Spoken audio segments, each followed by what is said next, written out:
Gospel of Matthew, chapter 13.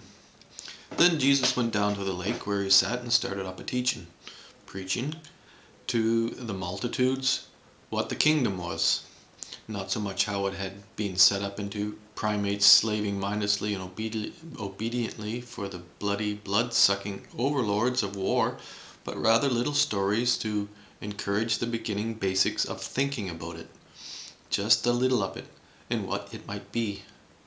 And since the whole concept was too much for very simple, untrained minds, he talked to them like adults could and do speak to children. He tells the story the preacher at our church used more than once, rest his good soul. Just a quick interruption from our board of philosophers. The universe started as hellfire, the energy of our universe bursting out from a point at a temperature of absolute hot. Half a billion years later, in much building of space, the very first atoms evolved. Energy, hellfire, confined at last in perfect order.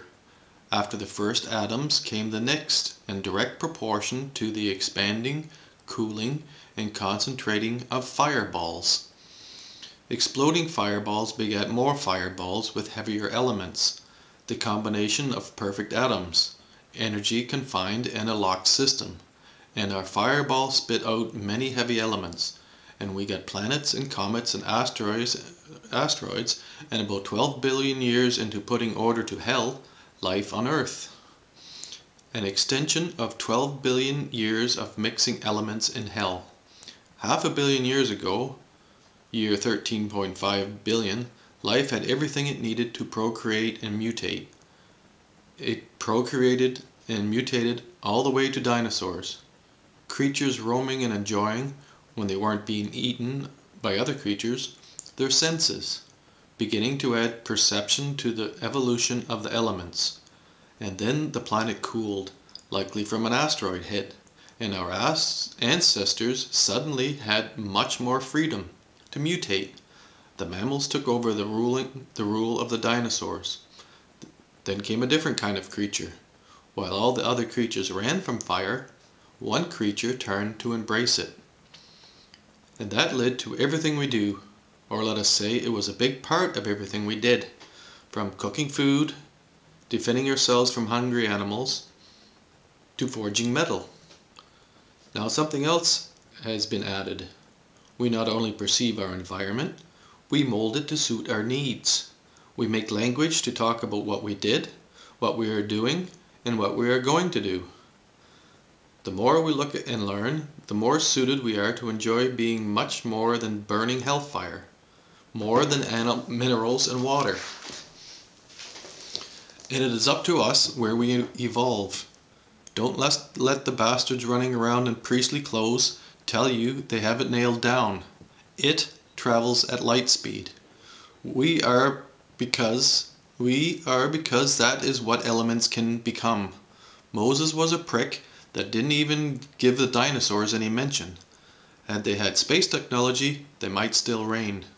If we don't get it and use it to avert the dangers of a young and restless universe, we might lose our reign as soon as 2036 on the 1st of April, the way of the dinosaurs.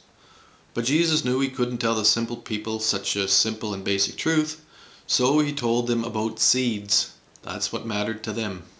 And weeds. Jesus, or those who had been hired to make a story of him, or someone like him, gave it out like Moses. Instead of obey or hellfire, bear fruit or hellfire. He mentions the mustard seed and raising bread with yeast. And Jesus tells them why he uses parables, because the prophet said so in the script on how to be the first Messiah. I will speak in parables and someone's going to figure out the essence of it. And Jesus goes into the weed parable. Either or, and really everything in its splendid vagueness is in its way for how things are in the 14 billion year time. Either you do the right thing or you get tossed into hellfire. So Jesus tells them about a guy who found a treasure and bought the field. A fisherman kept the good fish, ate them of course, so that one was a bit dumb. Though eating fish has helped develop our brain. Save the world, save the fish.